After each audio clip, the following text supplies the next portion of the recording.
श्री शिवाय नमोस्तभ्यम। हरे कृष्ण, राधे राधे।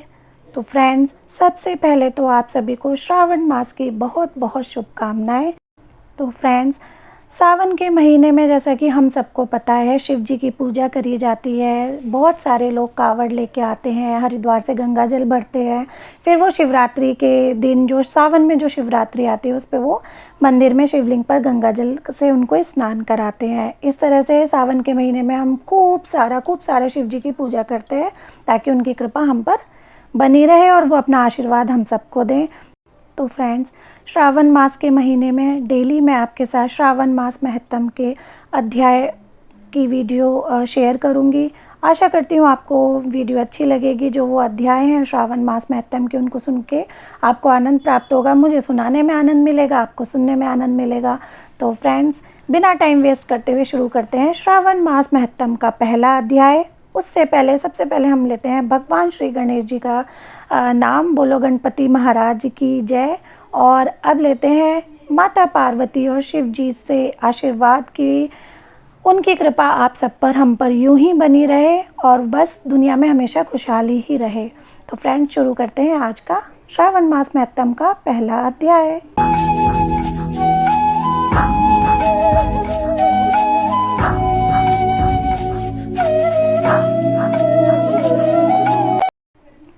मुनि श्रेष्ठ शौनक ने श्री सूत जी से पूछा, हे महाभाग महामते, हे व्यास शिष्य सूत जी, आपके मुख से हमने अनेक आख्यान सुनकर आनंद प्राप्त किया है, किंतु फिर भी हमारे कानों की प्यास अभी बुझी नहीं और अधिक सुनने की इच्छा है।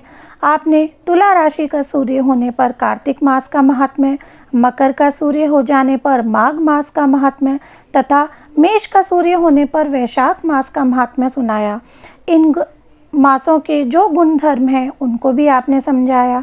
अब इन मासों में से भी उत्तम आपके अनुसार यदि कोई महीना परम पिता परमेश्वर को सदैव धर्म प्रिय हो तो उसे भी विस्तार पूर्वक कहें। हमारे मन में उसको सुनने की तीव्र लालसा है।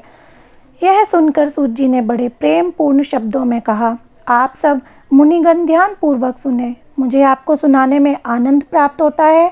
आप सर्वगुण संपन्न हैं, अर्थात अच्छे श्रोता के जो 12 गुण बताए गए हैं, यथा दंभ रहित, आस्तिक बुद्धि, शठता रहित, परमात्मा में अटूट भक्ति, भगवत चर्चा, सुनने की तीव्र इच्छा, नम्रता, ब्राह्मण भक्त, सुशील स्वभाव, धैर्य युक्त, पवित्र, तपस्वी तथा दोषारोपण रहित होना, वे सभी गुण आप लोगों में हैं।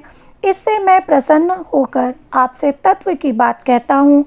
धर्म को जानने की इच्छा से बुद्धिमान सनत कुमार ने परमेश्वर को दोनों हाथों से नमस्कार कर भक्ति पूर्वक पूछा, हे देवों के देव महादेव, अनेक योगियों के ध्येय चरण कमल, आपसे अनेक व्रत तथा धर्मों का सुना, किंतु इस समय हमारे हृदय में एक ऐसे मास का महात्म्य श्रवण करने की अभिलाषा है जो 12 मासों में सर्वोत्तम, आपको अत्यंत प्रसन्न करने वाला तथा जो सब कर्मों का सिद्धि प्रदाता हो। हे देव, जिस मास में कर्मों के करने से ही अनंत फल की प्राप्ति होती हो, संसार के कल्याण के लिए ऐसे मास के सभी धर्मों का वर्णन समझाकर करें। ईश्वर ने सनत कुमार से कहा, हे ब्रह्मपुत्र सनत कुमार, आपकी सेवा तथा भक्ति से प्रसन्न होकर मैं आपसे अत्यंत गुप्त बात कहूँगा। 12 महीनों में श्रावण मास मुझे बहुत प्रिय है। पूर्णिमा को श्रवण नक्षत्र का योग हो जाने से भी मास का नाम श्रावण कहा जाता है, जो श्रवण मात्र से ही सिद्धि देने वाला है, इसीलिए श्रावण नाम कहा। आकाश के समान स्वच्छ हो जाने से नभा नाम कहा है। उस मास के धर्मों की गणना करने के लिए भूमि पर कौन समर्थ हो सकता है, जिसके संपूर्ण फलों को कहने के लिए ब्रह्मा जी हुए और जिस श्रावण मास के महात्म्य को देखने के लिए इंद्र हुए और जिसके फल को कहने के लिए भगवान अनंत ने 2 सहस्त्र जीवा धारण की। हे मुने, दूसरे मास इस मास की एक कला को भी नहीं प्राप्त कर सकते। संपूर्ण श्रावण मास धर्म रूप और व्रत रूप है। इस मास में कोई भी दिन व्रत शून्य नहीं देखा गया।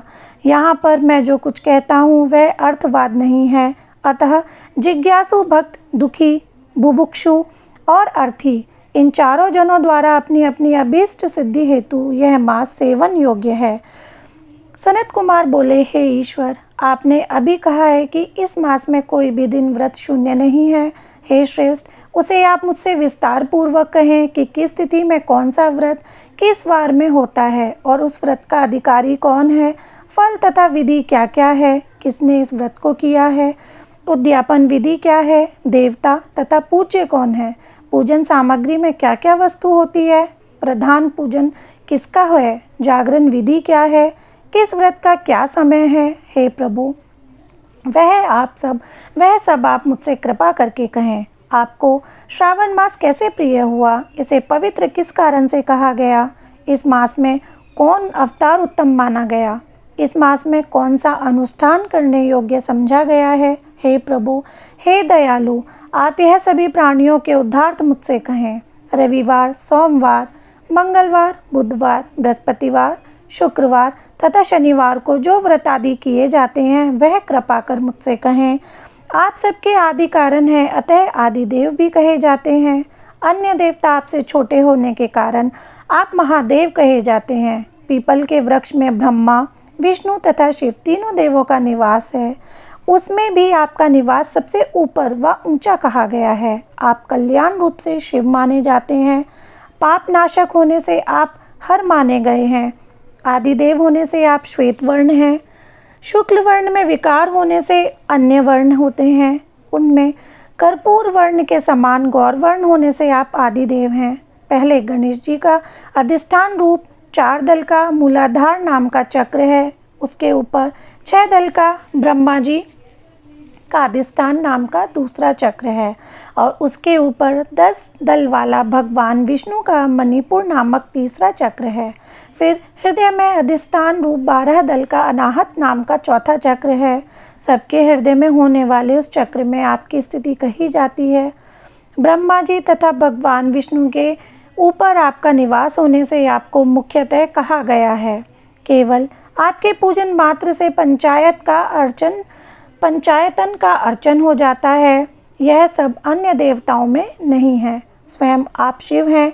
आपके वाम भाग में पार्वती का निवास है। गणपति का दक्षिण भाग में, सूर्य का नेत्र में और भगवान हरि का हृदय में निवास है। अन्न को ब्रह्मा में कहा गया है। भगवान हरि जल रूप कहे जाते हैं। हे ईशान, जब आप उस अन्न और जल का भोग करने वाले हैं तो आपकी प्रवीणता में किसी को भी संदेह नहीं हो सकता। आपका शमशान और पर्वत में निवास सब प्राणियों की विरक्ति की शिक्षा प्रदान कर रहा है। आपका बोधक मंत्र है उत्ताम्र तत्व से शान। संसार को विनाश करने वाला हलाहल विष अपने कंठ में आपने ही ग्रहण किया था। महाप्रलय के लिए कालाग्नि को अपने मस्तक में धारण करने में आप ही समर्थ हैं। विश्व स्वरूप कामांध कुएं में गिरने के कारण कामदेव का वध आपने ही किया था। आप ऐसे महान महत्वशाली हैं कि आपके यश का वर्णन करना आसान बात नहीं है, बल्कि मैं आपकी स्तुति के लिए यदि करोड़ों बार जन्म लेकर भी आपकी स्तुति का वर्णन करना चाहूँ तो भी मैं समर्थ नहीं हो सकता। अतः हे दयामय, मेरे प्रश्नों का उत्तर देने की कृपा करें। तो फ्रेंड्स, यहाँ समाप्त होता है श्रावण मास महत्तम का पहला अध्याय और अब इसके बाद कल आएगा दूसरा अध्याय। इसी तरह से श्रावण मास के महीने में जो अध्याय हैं सारे वो धीरे धीरे आते रहेंगे। तो आशा करती हूँ फ्रेंड्स कि आपको ये अध्याय सुनने में आनंद मिलेगा। और बहुत सारी ऐसी चीज़ें होती हैं, पता है, जैसे जो मतलब मैं भी पहले श्रावण का महत्व की मैंने नहीं पढ़ा था, तो मुझे इसके बारे में इतना ज्ञान नहीं था। पर धीरे धीरे जैसे जैसे हम अपने कहते नहीं, हमारे हिंदू धर्म में इतने सारे ग्रंथ हैं, इतने सारे जो कथाएं हैं, महत्तम है, इतना कुछ है कि जितना हम सोचेंगे ना हम इतना जानते हैं, पर नहीं यार, हम तो उससे बहुत बहुत बहुत बिल्कुल ही नहीं जानते हैं। मतलब तो ऐसे ही पहले मुझे भी नहीं पता था कि श्रावण मास महत्तम की होता है, श्रावण मास महत्तम की किताब होती है। फिर उसमें अच्छा शिव जी की पूजा में किसने क्या, कैसे, क्यों, क्या, सब कुछ है कि हम पूजा भी करते हैं तो हमें कैसे फल मिलता है, क्या फल मिलता है। और बस कहते हैं ना, प्रभु की भक्ति में अगर लीन होना है तो बस लीन हो जाओ, कोई उनसे लालच मत रखो, बस अपना मन उनको समर्पित कर दो, तो भगवान अपने आप ही अपने हो जाते हैं, वैसे भी भगवान तो अपने ही हैं। तो चलो फ्रेंड्स, मैंने बहुत ज्ञान बांट दिया है। अब कल मैं सुनाऊंगी आपको श्रावण मास महत्तम का, हम सुनेंगे कल अध्याय 2। आशा करती हूँ फ्रेंड्स आपको ये वीडियो अच्छी लगेगी। अगर आपको ये वीडियो अच्छी लगती है तो कृपया करके मेरे चैनल को सब्सक्राइब करो। अगर आप ये वीडियो पहली बार देख रहे हैं तो अपने फ्रेंड्स एंड फैमिली के साथ मेरे चैनल को शेयर करिएगा और मेरी वीडियो को लाइक करिएगा। और अब मैं मिलती हूँ आपसे कल एक नई कथा के साथ। तो चलिए फ्रेंड्स, हरे कृष्ण, राधे राधे, हर हर महादेव।